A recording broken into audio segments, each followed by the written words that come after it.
Ahora veremos la multiplicación de un vector por un número real y qué ocurre cuando planteamos esa operación, o sea, cuando multiplicamos un vector por un número real. Pero por ahora también vamos a seguir tratándolo geométricamente, sin entrar todavía a una forma más analítica para el cálculo. Pero básicamente multiplicar vectores conduce a esto que tenemos aquí. Supongamos tener el vector b, este que estoy marcando ahora en azul. Si este vector b yo lo multiplico por un número real 2, por ejemplo, paso a tener este vector 2b que se ve aquí en color rojo. Hay que aclarar que yo, para no poner todos los vectores uno encima del otro y que se taparan uno con otro, los desfasé un poquito. Pero estos 8 puntos de aplicación, estos 8 vectorcitos, deberían ser coincidentes con ese punto. O sea, todos están en realidad aplicados en el punto donde está aplicado b. Pero los desfasé para que la explicación fuera más didáctica y se pudiera observar bien lo que está pasando. Entonces, cuando el vector b lo multiplico por el número real 2, ¿cierto? Lo que tengo ahí es que se duplica el módulo o intensidad del vector. O sea, de tener un vector por un módulo de 5, pongámosle, pasa a tener un módulo de 10. Pero se mantiene su dirección y también su sentido.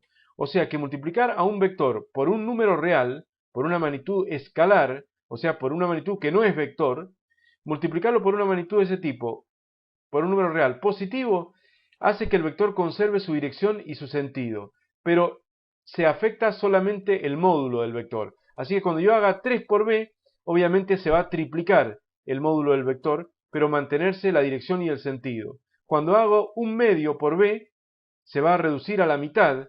Como observamos ahí, el vector que está en marrón es la mitad del vector en azul. Entonces ese es el efecto de multiplicar un vector por un número real. Se duplica, se triplica, se reduce a la mitad. Si el número real es positivo, lo único que cambia es el módulo, que se ve afectado por ese número real por el cual multiplicamos al vector. Y se obtiene, por supuesto, otro vector. Ahora, si al vector lo multiplico por un número real negativo, entonces cambia el sentido del vector, manteniéndose su dirección. Observen que todos los vectores de acá, los 8 vectores, tienen la misma dirección. Recuerde el alumno que la dirección es la de la recta de acción del vector. El sentido, esa parte, se considera como un elemento diferente de la dirección, pero se mantiene la dirección del vector al multiplicar un vector por un número real, sea positivo o sea negativo. Pero cuando el vector b lo voy a multiplicar por un número real negativo, cambia el sentido del vector. Entonces pasamos a tener todos estos vectores que vemos acá hacia abajo, o a la zona descendente de la recta. Por ejemplo, si a b lo multiplico por el número real menos 1, obtengo el vector menos b, que es un vector opuesto de b. Se dice que el vector es opuesto porque tiene el mismo módulo, o sea, la misma intensidad. Recuerde el alumno que no hay módulos negativos, siempre son positivos, tiene el mismo módulo o la misma intensidad, la misma dirección, pero diferente sentido. Y vamos a suponer que el mismo punto de aplicación, aunque está, como hemos dicho, desfasado levemente. Entonces, cuando lo multiplico por un número negativo, cambia el sentido. Luego, si al vector b, en azul aquí, lo multiplico por menos 2, se duplica el módulo y como el número real es negativo, cambia el sentido del vector. Si lo multiplico por menos 3, se triplica el módulo, pero cambia el sentido, como vemos acá.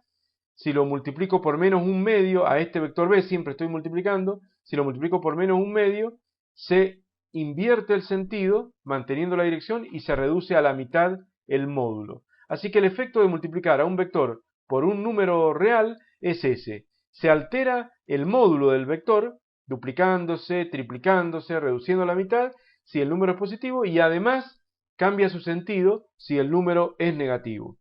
Incluso si el número es menos 1, se obtiene el vector opuesto, en el cual no se modifica el módulo, pero solamente cambia el sentido. Esto hay que entenderlo bien, el concepto de vectores opuestos, porque vamos a seguir trabajando con ellos. O sea que sería el mismo vector, pero va cambiado de sentido. Entonces, ya hemos visto cómo hacer, digamos, para sumar vectores a través del paralelogramo. Lo tratamos de justificar mediante un simulador que hablaba de velocidades, que son magnitudes vectoriales y que se componen para dar una velocidad total, que sigue la regla naturalmente del paralelogramo, y cómo hacer para multiplicar un vector por un número real.